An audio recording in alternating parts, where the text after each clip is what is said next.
I'm Anna, and this is Rocket Therapy, the official podcast of the Edmonds College Rocketry Society. Joining us today, Austin. Hello. And Bree. Hi! Today, we are talking about the National Association of Rocketry, or NAR, and high-power certifications. So NAR is one of two major organizations that kind of governs hobby rocketry in the United States, the other being AAA. Between these two organizations, they have fairly similar ways of going about governing this hobby.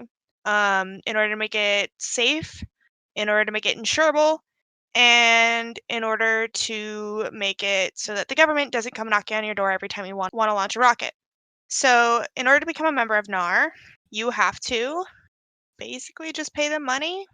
NAR isn't free. They do have a lot of paid services. For example, they provide up to, I think it is $1 million of insurance for each of their members in case of accidents, which is absolutely amazing considering you're literally dealing with something that could kill a person. Yes, we are responsible as launchers, as rocket owners, to make sure that our rocket does not do that if at all possible. But, it is kind of nice to have that insurance, especially if your rocket does something a little less morbid, like go through a car's sunroof. I have a question. Yes. So, in regards to the insurance, if we're launching at a non-NAR sponsored event, would it still be covered? Good question. So if you are launching at which is actually a good segue into the next section of NAR, is along with the fees that you pay going towards insurance, they also go towards funding and managing NAR sections. So these are pretty much clubs that are all over the US that'll host sanctioned launches. They will check your NAR membership, ensure that everything is on the up and up before you launch. Now, if you decide to go out to a random field with a couple of buddies, you'll run into some issues. First being, as private individuals, you would have to get an FAA waiver, which will clear the airspace of airplanes and allow you to be able to fly. Secondly being, if you're not part of something sanctioned, you will be liable for any damages that you cause with your rocket. So a rocket does go through someone's car and you completely damage their car, you will be 100% liable. So in order to be covered by the NAR insurance, you have to be at a NAR sanctioned launch and adhering to the model rocketry or the high power rocketry safety code. Sounds like a great deal. For what you get, membership is rather inexpensive. We'll put the registration page in the description box below so you can look at what it costs for your age bracket, because they do have different prices if you're under 18, under 21, or under 24, 25. But you do get a free magazine with membership that has some really cool rocket stuff in it. I like looking at all the stories. You also have access to a lot of online resources by being a NAR member. So they have a plethora of information in their digital libraries that are accessible for you to use. And it also opens you up to pretty much the largest network of hobby rocketry enthusiasts. AAA does have similar systems in that you pay for the membership, you get insurance, you get access to sanctioned launches, and they have a certification system for people who are starting to get into the hobby. But they are a different organization and the details are usually different. So we're just focusing on NAR right now.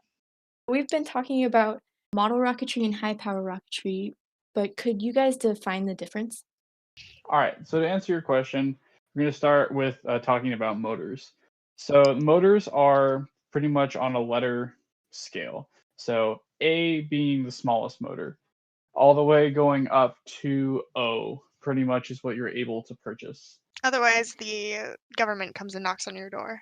Yeah, anything above that, you're launching a car into space. But just for your everyday people that want to go to the local hobby store and launch a small rocket, A through E motors are usually the normal things that just anyone can go purchase.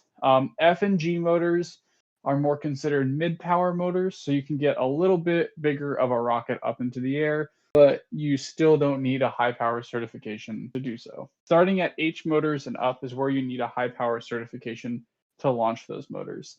The reason you need the certification to launch these bigger motors and in turn bigger rockets is to show that you have the knowledge and experience to safely launch these rockets and be able to not pose a risk to yourself and potentially other people in the area. Very important. Starting at H&I Motors requires the level 1 certification. So at the age of 15, you are able to get a junior level 1 certification, which the only difference is you're under 18 and someone has to monitor you while you're handling the motor. Once you turn 18, your junior level 1 turns into a full level 1. Once you have your level 1 and you're 18, you're able to go for your level 2. So level 2 opens up to J, K, and L motors. So level 2 has a large range of motors that you can go and do a variety of different rocket projects with. Before you can just go and get your level 2, there is a written test. This is the only written test you'll ever have to take for rocketry. The written test starts with you studying a pool of questions. It's about 30 pages and has every single question that you could be asked on the test. The test is broken up into multiple sections covering a variety of things, such as FAA policy, what you need for your launch site in order to safely launch your rocket and be an appropriate distance from it, all the way from motor classifications and how to read them. Once you've passed that, you're able to go for your level 2. We're not going to really talk about level 3 because that's going to be a whole nother video, but level 3 motors is pretty much M class and anything above that. Getting that process is different from level 1 and level 2, and rightfully so, because you'll be launching a 12-foot rocket weighing somewhere in the realm of 50 pounds. That sounds amazing. That is everyone's ultimate end goal, is to launch that super big rocket that breaks the sound barrier. That's pretty amazing. I like that. There's a bunch of resources linked in the description below, including not only the NAR homepage, but several other videos. The videos are made by Ryan Winslow. He has some good information in there. Some of the videos attached are documenting his level 1 and level 2 process. We've also attached a playlist that has about 6 or 7 videos documenting the process of how to build and launch a high power rocket.